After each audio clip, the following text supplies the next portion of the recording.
What exactly they're doing, left to be seen.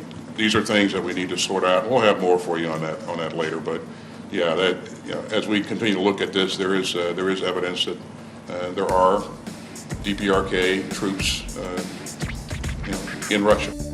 El envío de tropas de Corea del Norte para luchar junto a Rusia en Ucrania supondría una escalada significativa en el conflicto, decía a finales de octubre el secretario general de la OTAN, Mark Rutte. Si se confirman los informes sobre la transferencia de soldados de Corea del Norte a Rusia, esto marcaría otro nivel de escalada y un aumento significativo de su cooperación allí, dijo el portavoz de Exteriores de la Unión Europea, Peter Stano. Corea del Norte es un actor que perturba gravemente la estabilidad y la paz y la seguridad, no solo en la región, sino a nivel mundial. Una cooperación con él solo expone la debilidad de Rusia y su creciente aislamiento, añadía. Juan Antonio Sanz, nuestro invitado frecuente, analizaba estas declaraciones hace unos días en un artículo en Público. No parece que el despacho de tropas norcoreanas a la guerra de Ucrania obedezca a una debilidad de Rusia o a que le falten efectivos militares, como sí está ocurriendo en el ejército ucraniano, dice. Rusia está dándole la vuelta a la estrategia occidental de apoyar sin límites a Ucrania con armas y dinero sin que nadie en Europa o Estados Unidos proteste contra esta injerencia en un conflicto bilateral entre países exsoviéticos, añade Juan Antonio Sanz. Injerencia que, desde que empezó la guerra, ha evidenciado los intereses occidentales en crear un nuevo sistema de seguridad en Europa a partir del desgaste ruso y su acorralamiento con la extensión de la OTAN a la península escandinava y a Ucrania, pese a los reiterados avisos que Moscú viene dando desde los años 90. Al recurrir a Corea del Norte o a las armas de Irán e incluso con la ambigüedad de la adquisición de tecnología de doble uso china, Moscú está lanzando un mensaje contundente a la par que preocupante. No hay reglas internacionales que vaya a respetar y recurrirá a los aliados a los que deba recurrir si Occidente hace lo mismo con Ucrania. Tampoco está dispuesto a negociar ese nuevo sistema de seguridad internacional bajo el liderazgo de Washington. Al incluir a Pyongyang en este conflicto, Rusia está también diciéndole a Estados Unidos que su hegemonismo en Asia y el Pacífico, cercando a China, Corea del Norte y la propia Rusia por el este, tiene el rechazo de Moscú, que está dispuesto a intervenir en la geopolítica de la zona con medidas asimétricas como esta extensión de la guerra de Ucrania hacia Oriente. Así concluía Juan Antonio Sanz su artículo y hoy en La Base hablamos del despliegue anunciado de tropas norcoreanas para combatir en contra del ejército de Ucrania. ¿Qué hay de rumorología? ¿Qué implicaciones tendrá? ¿Y hasta cuándo va a durar todo esto? Bienvenidos y bienvenidas. La Base.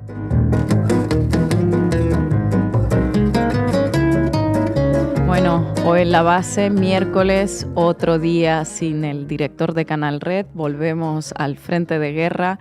Irene Sugasti, ¿qué nos cuentas? Que nos guste un frente de guerra, ¿eh? Por desgracia, no. Pues hoy vamos a ver de dónde vienen esas informaciones sobre la presencia de soldados norcoreanos en suelo ruso y qué reacciones han planteado pues tanto en la Unión Europea como en Moscú y más allá. Manu Levin. ¿Qué tal, Lina? A ver qué podemos hacer hoy de nuevo entre los tres, aunque bueno, nos las apañamos, ¿verdad?, estos días. Vamos a hablar de lo que dicen los medios del jardín europeo y en Estados Unidos también sobre este envío de tropas, porque es curioso, parece que hoy es cuando esta guerra se internacionaliza y cuando comienza la escalada. Mira tú, al tercer año, ¿no? Y hoy contaremos también con Eduardo García de Descifrando la Guerra. Arrancamos, Xavi. La base de datos. Informa Irene Zugasti. Éramos pocos y llegó Corea. Según el secretario general de la OTAN, Mark Rutte, la creciente cooperación militar entre Rusia y Corea del Norte es una amenaza tanto para la seguridad del Indo-Pacífico como para la Euroatlántica. Al menos eso declaraba el pasado lunes justo después de que la OTAN recibiera a una delegación surcoreana de altos funcionarios de inteligencia y militares, así como diplomáticos de alto rango. La sesión informativa de seguridad de Corea del Sur con la OTAN, con los 32 embajadores nacionales de la Alianza Atlántica en Bruselas, se produjo, por cierto, en condiciones de especial seguridad y anonimato. Corea del Sur está de moda, claro, y no por el K-pop. El presidente surcoreano Yoon Suk-yeol afirmaba antes de ayer que la cooperación Rusia-Corea del Norte representaba una amenaza para la seguridad global y también para la suya a nivel nacional. Y Lloyd Austin, el secretario de Defensa de Estados Unidos, viajará a Seúl a finales de semana. Y en Europa, las relaciones comerciales y diplomáticas con Corea del Sur no interesan ya tanto como las de seguridad y defensa. Un acuerdo que, si os acordáis, fue anunciado en 2023 y al que ha sacado brillo esta semana von der Leyen. Tanto ese acuerdo como las relaciones con Seúl se definen en estos momentos, en muchos análisis, directamente como las alianzas anti-Pyongyang. Pero volviendo a las declaraciones en la OTAN, Rutte dijo que el despliegue norcoreano representa una escalada significativa de la implicación de Pyongyang en la guerra de Rusia en Ucrania, una violación de las resoluciones del Consejo de Seguridad de la ONU. Ojalá la OTAN viera tan claro las violaciones del derecho internacional en una situación como en otra, ¿no? Y las violaciones de las resoluciones del Consejo de Seguridad de la ONU, porque cuando se trata de un genocidio en Gaza con 41.000 muertos, ahí no lo ve tan claro. Pero bueno, esa mirada selectiva en medio del fervor bélico internacional parece que sirve para que la Alianza Atlántica insista en las narrativas que plantean un escenario de más riesgo, más enemigos, más peligro existencial, más armas y más presupuesto militar. Quizá nos dé la pista de por dónde van los tiros, nunca mejor dicho, las declaraciones de von der Leyen en Twitter tras reunirse con Rutte el lunes. En ellas, la presidenta de la Comisión Europea hablaba de una peligrosa expansión de la guerra y de una amenaza a la seguridad europea y la paz global que hacía más vital que nunca una alianza estratégica entre la Unión Europea y la OTAN. Pero, ¿qué hay de verdad y qué sabemos sobre ese supuesto despliegue de soldados de Corea del Norte en el frente ruso, Irene? Bueno, pues la información partía del Pentágono y de informaciones de la inteligencia ucraniana y se daba a conocer a través precisamente de Rutte. Los informes que Rutte difundía decían que Corea del Norte estaba planeando desplegar unos 10.000, a veces dicen que 12.000 soldados en suelo ruso para entrenarse y para luchar en la guerra de Ucrania en las próximas semanas. Algunos soldados norcoreanos, de hecho, ya estarían, según esas informaciones, en territorio ruso. Así lo dice la portavoz del Pentágono, Sabrina Singh. Concretamente, están camino a la región fronteriza de Kursk. Corea del Sur también habla de 1.500 soldados recibiendo ya instrucción militar en suelo ruso. Otras cifras hablan de hasta 3.000 soldados de élite desplegados. Varios líderes occidentales apuntaban a la misma idea, que las consecuencias de este despliegue serían pues una inevitable escalada que prolongaría el conflicto y que lo conduciría a tensiones geopolíticas internacionales, ¿no? En la península de Corea y en toda la región del Indo-Pacífico, incluidos Japón y Australia. Para Juan Antonio Sanz, si son ciertas las informaciones de la inteligencia estadounidense, surcoreana y ucraniana, ese supuesto contingente norcoreano de 10-12.000 soldados, aunque no es muy numeroso, sí que podría cambiar algunas cosas en el frente en caso de ser desplegado en Kursk y combatir contra las tropas ucranianas que penetraron en agosto en la región rusa. Según Financial Times, los oficiales en Kiev advertían de que unas fuerzas especiales de 3.000 hombres estarían preparadas para actuar en Kursk y ser usadas como carne de cañón por Moscú. El Kremlin, de momento, guarda silencio y juega el despiste. Dmitry Peskov, portavoz de Moscú, evitó responder directamente a preguntas sobre esa presencia de militares norcoreanos en su suelo. Pero hay pruebas como formularios de alistamiento en ambos idiomas que han circulado, grabaciones satelitales que ha difundido CNN, donde se ve a tropas norcoreanas en Sergeyevka, entrenando justo cerca de la frontera con China, y unas supuestas grabaciones filtradas de soldados rusos confirmando la llegada de estos refuerzos que han sido grabadas por la inteligencia ucraniana. La presencia de tropas norcoreanas sería útil a ambas partes en este escenario. Por un lado, de ser el despliegue en los términos que se están contando, Rusia podría centrarse en el Donbass, dejar Kursk a cargo de los contingentes norcoreanos y aliviar la presión sobre las bajas humanas en el frente de guerra.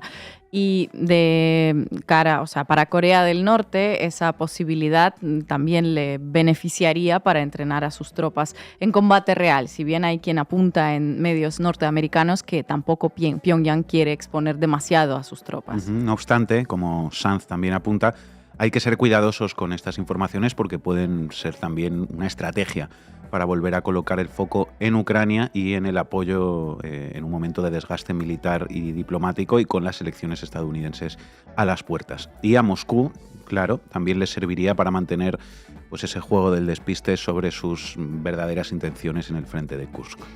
Sí, porque recordemos cómo el plan de la victoria para la victoria de Zelensky, que fue anunciado a principios de este mes y que analizamos aquí en la base, planteaba condiciones pues muy poco realistas y no obtuvo el respaldo occidental que quizá este esperaba.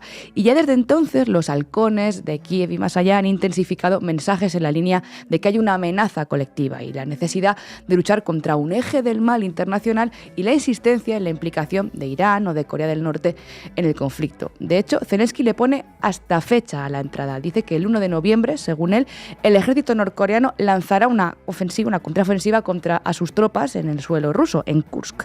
Ciertamente, Pyongyang es el enemigo total, ¿no?, que parece haber activado de nuevo toda esta maquinaria de apoyo a la guerra. Bueno, y a río revuelto, ganancia de fabricantes de armas, como sabemos. Según el Pentágono, no se impondrán nuevas restricciones al uso de armas estadounidenses contra las fuerzas norcoreanas en caso de que entren en combate contra las fuerzas ucranianas, tal y como recogía ayer Reuters. Ya van encajando las piezas un poco, ¿no, Manu? Y muy fina, como siempre, Naya Sanzo en Geopolíticas apunta que si la decisión de no permitir el uso de misiles occidentales en territorio ruso se modificara en las próximas semanas, no lo será por una amenaza inexistente o no, por parte de la República Popular de Corea, sino porque Washington está interesado en que se produzca una nueva escalada en la guerra. Y mientras se valora el alcance y el posible impacto de este despliegue norcoreano, se habla menos de los contingentes ucranianos y la situación de crisis que atraviesan, claro. Sí, ya hemos hablado también aquí muchas veces del problema de efectivos que tienen las tropas entre las bajas, las deserciones y la falta de nuevos hombres que alistar en el frente de Ucrania. Pero no queremos dejar de resaltar una vez más que no se trata de números, que son personas, que son hombres mayoritariamente forzados a combatir por una ley marcial. Pero en Kiev suman y siguen. Ucrania comenzará a llamar a otras 160.000 personas para que presten servicio en las Fuerzas Armadas, según ha informado al Parlamento el secretario del Consejo de Seguridad Nacional de Ucrania, Oleksandr Litvinenko.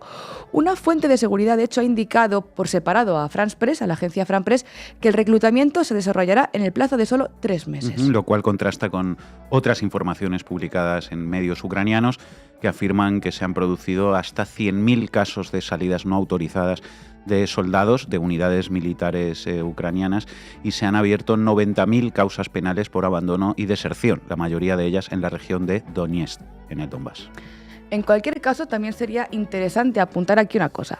El apoyo norcoreano o de contingentes extranjeros a las tropas rusas que se presentan en Occidente como un movimiento inaceptable que llamaría pues eso, a movilizar más armas y apoyo militar y alejaría los diálogos o las posiciones de paz, en realidad, si lo ponemos en perspectiva, tiene un espejo, ¿no?, en el apoyo militar y el entrenamiento de otros aliados con el que ha contado también Ucrania. Es decir, no ya desde la invasión rusa de 2022, sino desde el inicio del conflicto en el este del país en 2014, se ha contado con inteligencia militar extranjera en el terreno. Y al margen de que hay otras formas de participación extranjera, la presencia de mercenarios, de ejércitos privados, de legiones internacionales es un elemento clave en la estructura de las tropas, ojo, de ambos bandos. Por ejemplo, hay un análisis de combatientes extranjeros que se realizó por el Instituto Polaco de Asuntos Internacionales que estimó que 17.241 combatientes extranjeros lucharon en Ucrania solo entre 2014 y 2019. Y también, por cierto, desde mucho antes de este mes de septiembre, ¿no?, que es cuando el Parlamento de Ucrania ha aprobado un nuevo proyecto de ley que permitiría el reclutamiento militar de ciudadanos extranjeros debido pues, a esos problemas de movilización. Así que si por algún momento pensamos que el camino a una paz negociada se estaba facilitando, tras comprobarse los límites de un plan para la victoria difícilmente realizable, el cansancio social de las bajas en ambas frentes y la disposición de unos cuantos países de los BRICS dispuestos, a trabajar en ello, parece que hay halcones en Bruselas, Washington, Kiev, Moscú, Pyongyang y Seúl dispuestos a echar más leña al fuego. Pues eso, compañeros, que éramos pocas y llegó Corea. NATO calls on Russia and the DPRK to cease these actions immediately. Today we discussed the need to further strengthen military support to Ukraine. We are actively consulting within the alliance, with Ukraine and with our Indo-Pacific partners on these developments. ¿A qué me invitan? El análisis internacional de Ina Afinogénova. Los soldados de Corea del Norte ya se encuentran en el territorio de Rusia y también en el nuestro. 3.000 militares norcoreanos, pronto van a ser 12.000, decía el presidente de Ucrania, Volodymyr Zelensky, anteayer en una cumbre en Islandia.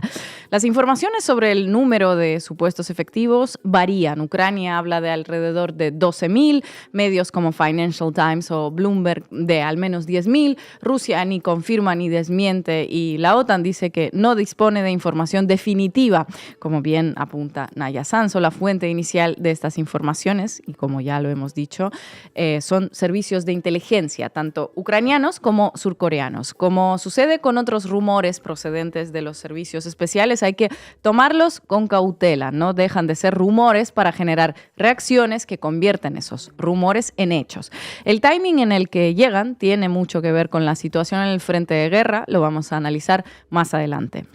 Sea como sea, no habría que perder de vista efectivamente quién está detrás de la difusión de esta información. La Dirección Principal de Inteligencia de Ucrania, a cargo de Kirilo Budanov, cuyo trabajo de oficina, o al menos una parte importante del mismo, consiste en generar desinformación, maquinar operaciones de guerra psicológica o filtraciones interesadas de distintas historias presentadas como noticias. Recordaba el columnista de The Times, Mark Galeotti, que Budanov vaticinó la reconquista ucraniana de Crimea para finales de 2023 y también informó de la muerte del presidente ruso. Luego están los servicios de inteligencia de Corea del Sur, cuyas informaciones sobre Corea del Norte tampoco es que destaquen por su precisión. Han matado, por ejemplo, a los tíos y familiares de Kim Jong-un en 1001 ocasiones y de las maneras más sofisticadas, tirándolos a los perros, por ejemplo. Después los familiares volvían a resucitar y a aparecer en público, pero los titulares ya habían atraído los clics necesarios y generado el efecto deseado. En fin, es para que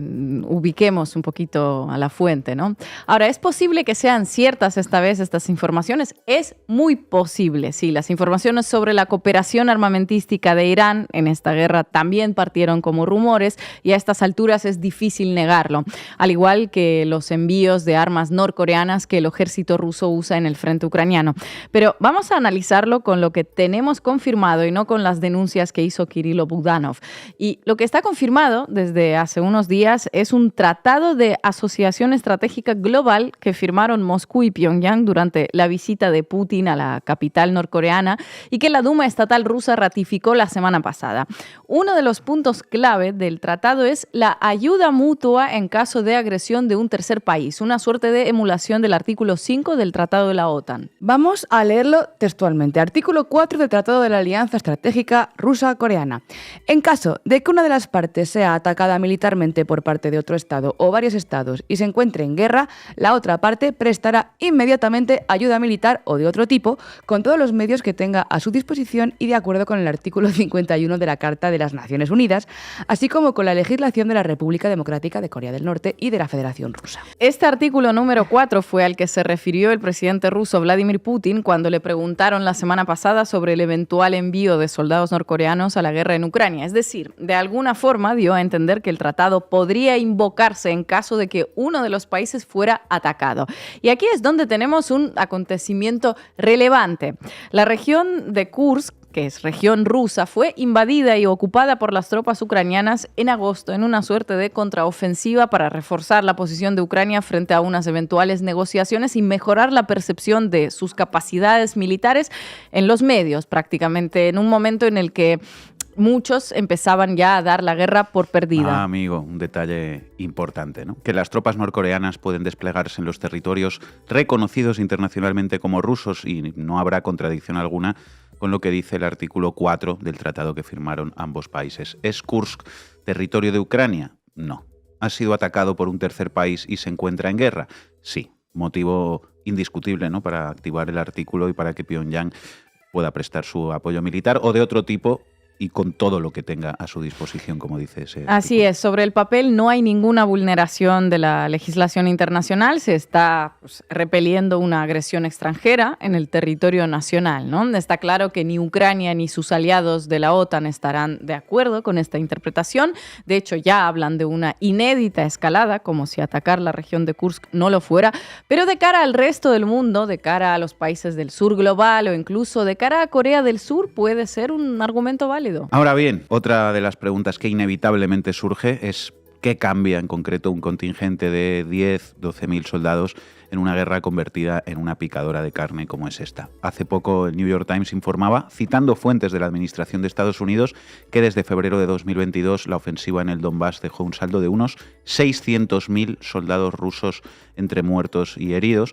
una pérdida 40 veces mayor que la que sufrió la Unión Soviética durante los 10 años de la invasión de Afganistán.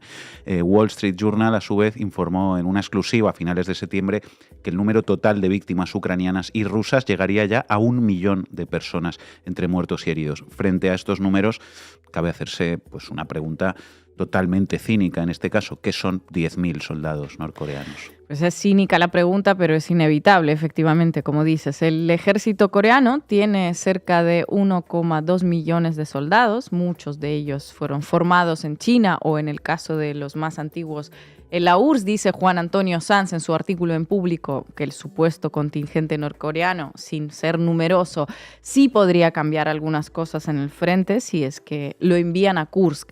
Se trata de expulsar a las tropas de Ucrania de los territorios que ocuparon desde agosto, sin necesidad de que sea Rusia la que tenga que destinar sus propias tropas que están centradas en el frente del Donbass, el más importante de la guerra. Como decíamos, Corea del Norte también lo puede ver, ¿no?, como una oportunidad para entrenar a sus soldados en un frente real, y después todo ello también puede llegar a ser beneficioso para Ucrania y para la OTAN. ¿Por qué? Bueno, pues porque se trata de un pretexto para una nueva escalada que, a jugar por el plan para la victoria de Zelensky, del que les hablábamos las semanas pasadas, es lo único que le queda a Kiev. Más guerra hasta la confrontación directa entre Rusia y la OTAN. Por eso los servicios de inteligencia de Ucrania han estado tan activos difundiendo la noticia, aunque ligeramente matizada, porque puede volver a introducir en la agenda política internacional no solo cuestiones referentes a la necesidad de más armas y más dinero, sino también las de un posible envío de tropas europeas a Ucrania. El envío de nuestros chicos a Odessa, que sugirió Emmanuel Macron con una copa de whisky en la mano, como informó en su momento Le Monde. De hecho, el discurso de los aliados de Ucrania ya se está construyendo en torno a que si se confirma la presencia de los soldados norcoreanos, se trataría pues, de una escalada intolerable que justificaría a su vez otra escalada por parte de la OTAN todavía mayor. Efectivamente, todo sirve para volverse aún más belicistas, incluidos 10.000, 3.000, 12.000 soldados de Pyongyang en Kursk. El canciller de Lituania, Gabrielius Landsbergis, dijo que hay que volver a la idea de las botas sobre el terreno, tal y como propuso Macron. Unas botas que no serán las suyas ni la de su familia, por supuesto, sino las de otros seres humanos, ¿eh? Pero la implicación más importante de esa confirmación es el permiso de atacar territorios rusos con armas de la OTAN, como decía Irene, que Zelensky busca desde hace unos meses y que la Casa Blanca no le otorga. Ahora, Corea del Norte probablemente va a ser utilizada por Washington y por la OTAN como excusa perfecta para dar luz verde al envío de misiles Storm Shadow y ATACMS en dirección a Belgorod, Kursk, Briansk y aquellos territorios rusos que estén a su alcance.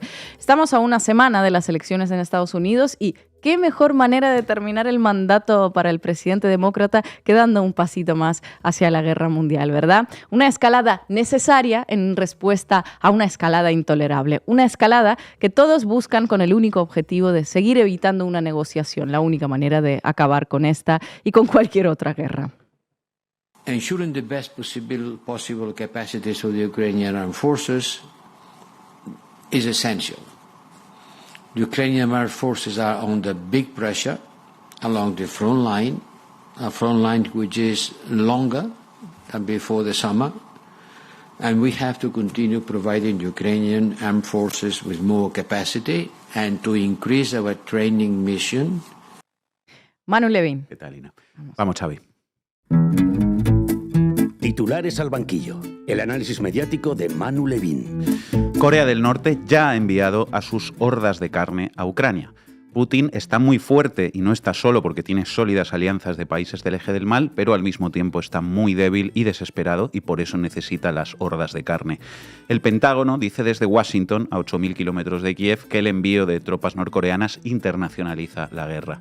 Las tropas norcoreanas no cambiarán en nada el curso de la guerra, pero introducen un cambio sustancial en el curso de la guerra.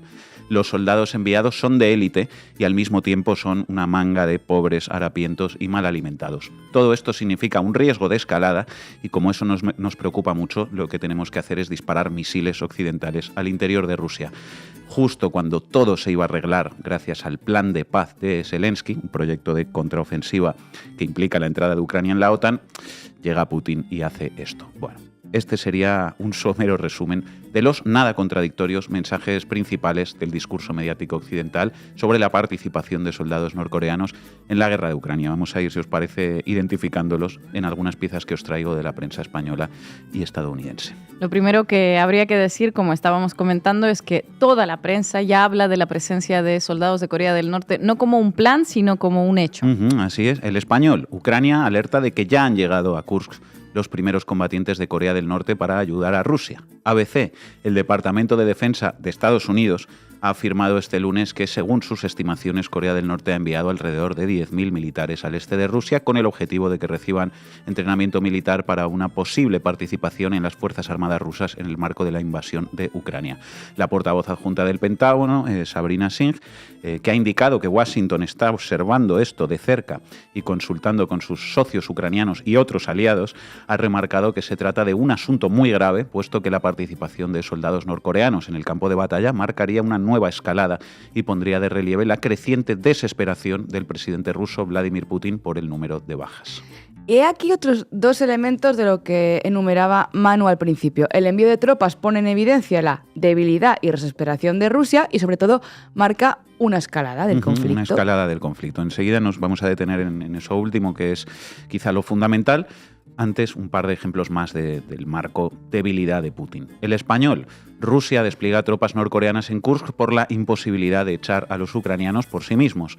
El Español. Putin está desesperado. El Pentágono admitió el miércoles por primera vez tener constancia de la presencia de tropas norcoreanas en territorio ruso, al tiempo que el Servicio Nacional de Inteligencia surcoreano estimó en unos 3.000 el número de soldados enviados ya por Pyongyang a la Federación Rusa, donde estarían recibiendo instrucción para unirse a las tropas rusas que luchan en Ucrania.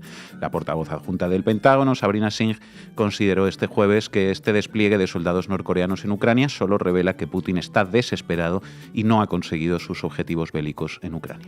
Pues muy explícitos los términos del relato mediático occidental en este punto, aunque cualquiera diría que el ánimo del Pentágono y de la prensa occidental al decir esto se parece bastante al meme aquel del muñequito que llora tras una máscara que ríe. Se parece un poco a eso. Es interesante también, en la línea de lo que ya veníamos analizando estos últimos días, en el último programa, por ejemplo, que le dedicamos a la situación en Ucrania, es interesante que en la prensa del Jardín Europeo se habla de esta guerra en términos cada vez menos definitivos, menos de victoria o de derrota y más de desgaste, de estancamiento, de conflicto congelado. Tanto en referencia a Rusia, la razón, la llegada de soldados norcoreanos a Ucrania permitirá a Putin alargar la guerra, no ganar, no imponerse, alargar la guerra, dice la razón, tanto en referencia a Rusia como en referencia a Ucrania, que ahora se dice que movilizará a otros 160.000 soldados, nos lo decía antes Tugasti, atención, para resistir a Rusia. El Mundo, guerra Ucrania-Rusia, última hora. El Pentágono confirma la presencia de militares norcoreanos en la región rusa de Kursk. Kiev llevará a filas a unas 160.000 personas en los próximos meses para resistir a Rusia en la guerra de Ucrania. El hecho de que la guerra en Ucrania, continúa esta noticia, se acerque a los 1000 días, da idea del desgaste que afrontan los contendientes. Si Rusia intenta mitigarlo incorporando a fuerzas extranjeras, Kiev tendrá que mirar al interior de su castigado país. El secretario del Consejo de Seguridad Nacional y Defensa ha comunicado a los diputados ucranianos la intención de movilizar a 160.000 personas en los próximos meses para sustituir las bajas que cada vez hacen más difícil su resistencia en el campo de batalla. Resistir a Rusia. Que resistir sea hoy el término en un periódico como El Mundo para calificar la misión de las tropas ucranianas en el frente es bastante significativo, porque se aleja de las arengas de victoria que habíamos leído hasta hace unos meses. Resistir. Bueno, y antes os hablaba de que Corea del Norte ya había enviado a sus hordas de carne a Ucrania. Igual os habíais quedado un poco desconcertados con los términos, ¿no? Bueno, pues atención al Huffington Post, que cada día nos regala una nueva lección de periodismo superior a la del día anterior. El nuevo ejército ruso asiático llega repleto de desertores para un ataque de carne.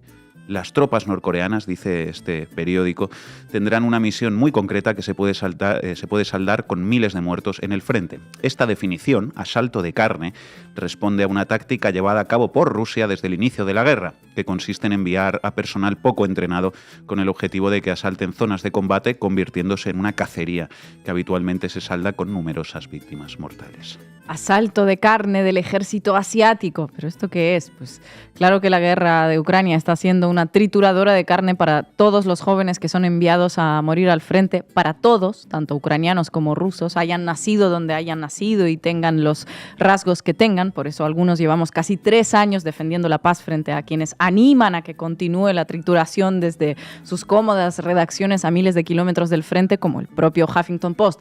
Que este periódico hable de un ejército asiático de carne en plan hordas de Gengis Khan es repugnante, deshumanizador y profundamente racista. ¿Qué nivel, eh? ¿Qué nivel? Nivelón del HuffPost, del grupo Prisa, no olvidemos.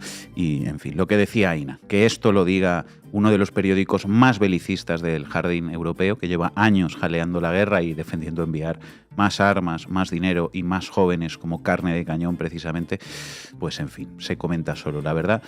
Y esto nos lleva a lo que os decía, que es quizá el elemento fundamental y enormemente contradictorio del relato mediático sobre los soldados norcoreanos, la preocupación por la escalada por parte de los mismos que llevan años defendiendo, justificando y poco menos que exigiendo esa escalada. Vamos un momento a Estados Unidos, Fox News.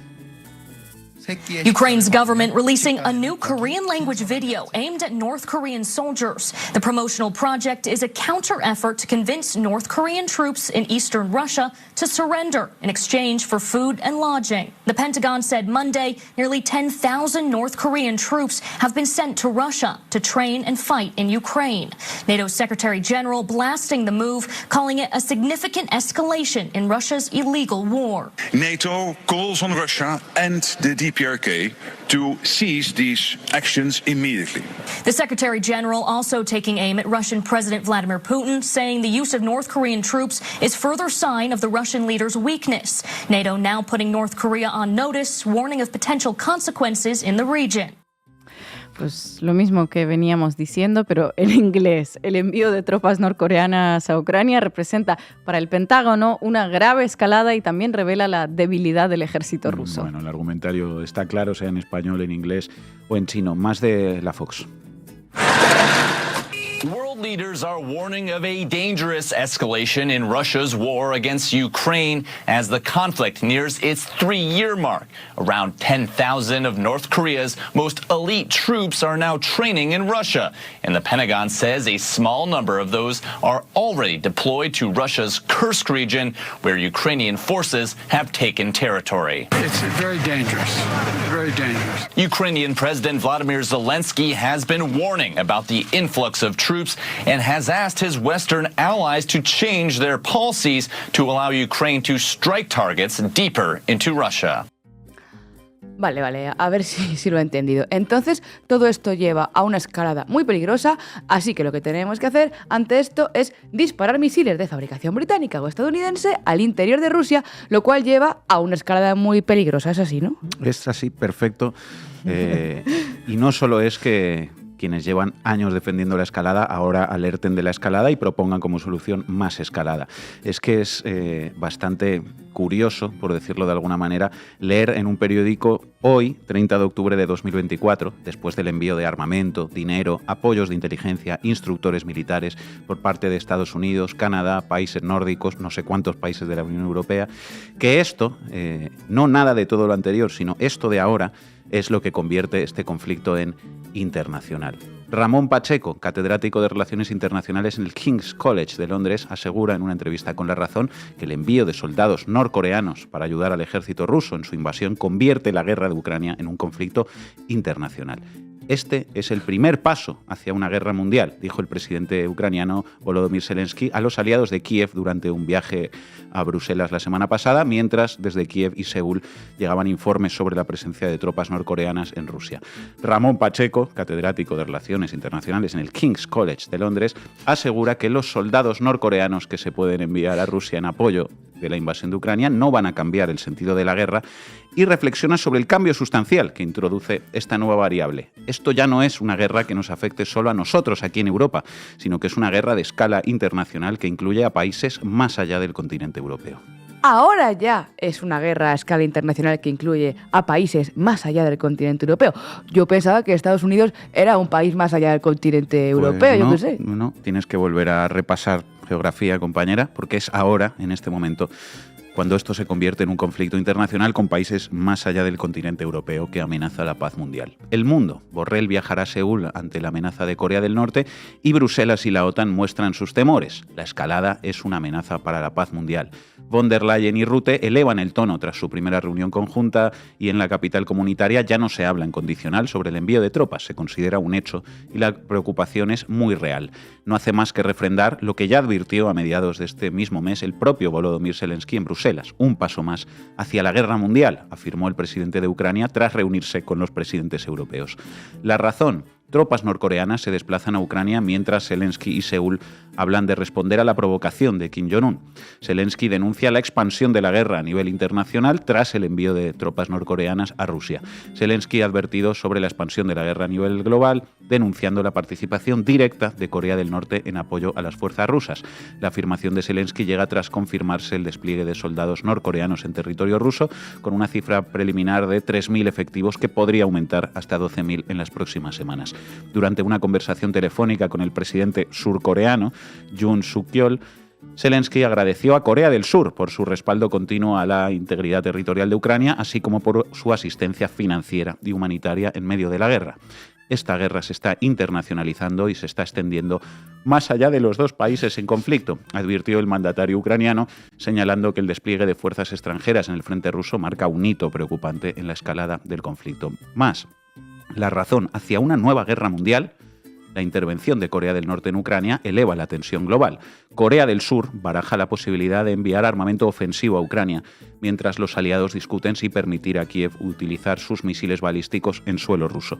Los líderes militares occidentales temen que los combates en Ucrania puedan desembocar en una guerra a escala mundial tras la llegada a Rusia de tropas norcoreanas. El envío por parte de Pyongyang de hasta 4 brigadas, con un total de 12.000 soldados, marca una escalada significativa en el conflicto. El despliegue de tropas en suelo europeo del régimen de Kim Jong-un en apoyo de la Rusia de Vladimir Putin pone también de manifiesto la consolidación de un eje antioccidental que está dispuesto a intercambiar vidas y dinero para desestabilizar los fundamentos mismos del sistema internacional basado en normas, subraya una fuente militar citada por el diario The Times, que hace referencia a un cuarteto mortal formado por Irán, Corea del Norte, Rusia y China. En definitiva, es evidente que esto es un paso más en la escalada de la guerra, por supuesto que sí, y claro que es muy preocupante. Lo es cada nuevo paso más que se da en la dirección contraria a la de la paz.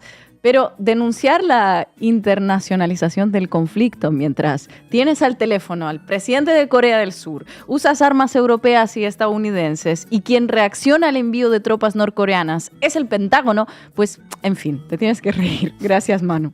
І якщо Північна Корея може втручатися у війну в Європі, значить тиску на цей режим точно недостатньо. І якщо Росія досі може робити цю війну більшою і довшою, значить, кожен у світі, хто досі не допомагає примушувати Росію до миру, насправді допомагає Путіну воювати. Ми очікуємо жорсткої предметної реакції світу, бажано не тільки словами. Bueno, y hoy contamos con Eduardo García de Descifrando la Guerra. Eduardo, muchas gracias por atender a la base. ¿Qué tal? ¿Cómo estáis? Eduardo, finalmente se va a dar este permiso para atacar el interior de Rusia con misiles occidentales en respuesta a esta intolerable escalada norcoreana. Bueno, pues es evidentemente algo que está puesto encima de la mesa y parte de la premisa de que, en efecto, el envío de tropas por parte de Corea del Norte supondría, en caso de que terminemos de confirmarlo, estamos ya muy cerca, realmente los reportes son abrumadores, si bien es cierto que todavía no estamos teniendo comprobación visual clara ni confirmación por parte de Rusia ni de Corea del Norte, pero estamos cerca de confirmarlo. Al entender este envío de tropas norcoreanas como una escalada, entonces se habilitan narrativamente al bloque otanista a realizar una respuesta o a realizar una nueva escalada, precisamente porque parten de una idea que habéis deslizado ya a lo largo del programa, que es además equivocada, según la cual el conflicto en Ucrania no estaba internacionalizado. Bueno, no es realmente así. Efectivamente, el conflicto ha estado internacionalizado desde sus orígenes y ya no solo hablamos de la invasión rusa en el año 2022, sino incluso desde antes. La misma escalada de tensiones durante unos cuantos años que conduce al inicio de la guerra total en suelo ucraniano con la invasión rusa de Ucrania se produjo o se desarrolló con la participación de los actores de la OTAN, además participación explícita.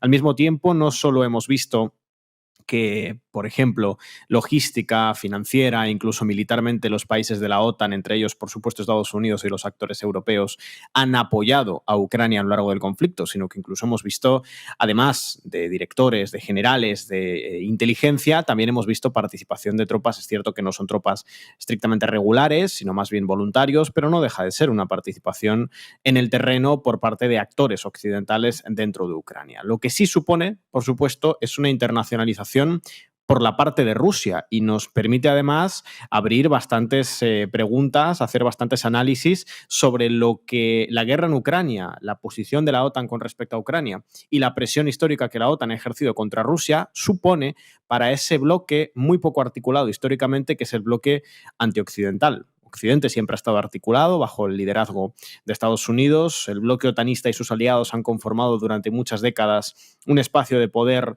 un esquema de poder internacional bastante bien engrasado, bastante bien dirigido, con un Estados Unidos claramente en la cima de la jerarquía y el resto de actores más o menos aceptando pasivamente las directrices del jefe, las directrices del jerarca, pero los actores antioccidentales o antiestadounidenses o antiimperialistas históricamente han estado desarticulados entre sí. Esto no ha cambiado del todo, es decir, siguen estando desarticulados, no hay algo así como un gran polo antiestadounidense articulado y unificado, pero desde luego la guerra en Ucrania y la respuesta por parte de Occidente de aislar totalmente a Moscú, el régimen de sanciones, el aislamiento diplomático, empuja a Rusia, que es uno de los principales actores, sobre todo en el campo militar, de este eje antioccidental, a buscar el apoyo de otros actores antioccidentales, antiestadounidenses, que encuentran en esta, o podrían encontrar en este acercamiento con Rusia, una posibilidad para mejorar su posición internacional al insertarse de manera más favorable en este eje de actores antiestadounidenses. Esta es, yo creo, la principal clave, ¿no? Para Corea del Norte, bueno, Ucrania ha sido su gran oportunidad. Estamos hablando de un país, quizá durante muchos años el gran actor paria a escala internacional, el gran paria totalmente marginado, con un régimen de sanciones absolutamente brutal, marginado diplomáticamente, que de pronto, con esta guerra, encuentra la posibilidad de pasar a formar parte de un bloque internacional, de algo más grande que sí mismo. Eso lo ha conseguido en gran medida la OTAN, los actores otanistas, empujando las tensiones en la región y en Ucrania, a posteriori, por supuesto, la invasión rusa y después con el régimen de sanciones y el aislacionismo diplomático contra Rusia. Entonces, bueno, desde la perspectiva occidental es una escalada, la van a responder con otra escalada, habría que ver qué sentido tiene esto, si se está buscando la paz, quizá lo que pasa es que realmente no se está buscando, pero desde luego lo que no es verdad es que sea la primera internacionalización del conflicto. Bueno, en todo caso será la primera internacionalización desde el lado ruso, pero el conflicto ha estado internacionalizado desde el inicio y desde sus albores. ¿Qué tal, Eduardo? Un placer tenerte en la base. Yo te quería preguntar, ¿en qué medida van a influir realmente esos soldados norcoreanos en la situación real sobre el terreno? Bueno, lo primero es ver dónde se desplazan. Lo más posible es que se desplacen a la región de Kursk.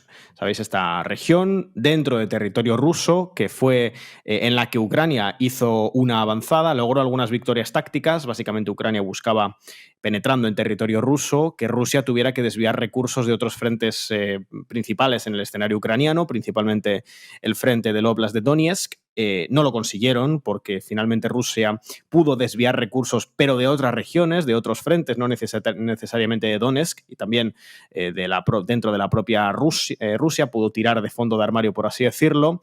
Y lo más posible es que estas tropas norcoreanas en Rusia se desplacen básicamente a Kursk. Allí en Kursk lo que harán es, primero, a título propio, recibir experiencia de combate que le puede llegar a venir bien en un escenario de conflagración abierta en la península de Corea, si eso llegase a desenvolverse, pero sobre todo lo que van a hacer es liberar la presión de las propias tropas rusas, de los propios efectivos rusos en el frente de Kursk. El frente de Kursk está más o menos controlado por parte de Rusia, ha repelido la avanzada ucraniana y lento, pero está tomando algunas posiciones. Es posible que estas tropas norcoreanas posibiliten que Rusia siga manteniendo el frente de Kursk, Ucrania siga teniendo que desviar recursos a ese frente y que de esta forma Rusia pueda desviar recursos y tropas que tiene en Kursk al frente de Donetsk y a otros frentes dentro de Ucrania que son su principal preocupación. Entonces, cuando uno mira la foto general, cuando uno ve lo que supuso la entrada de Ucrania en Kursk y lo que supone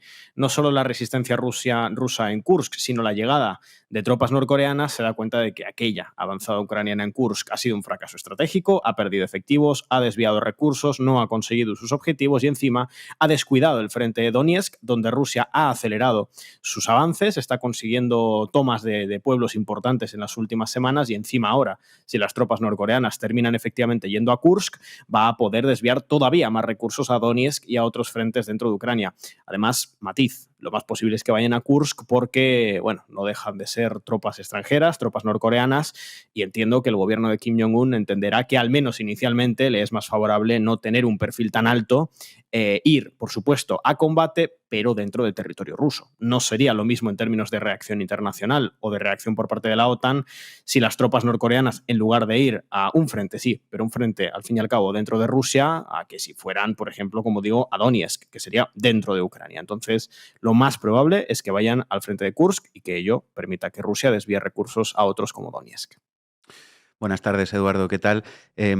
¿Crees que, bueno, más allá de la situación en Ucrania, crees que esto puede tener alguna réplica al interior de la península de Corea? Es decir, ¿cómo puede afectar esto a la relación Corea del Norte-Corea del Sur?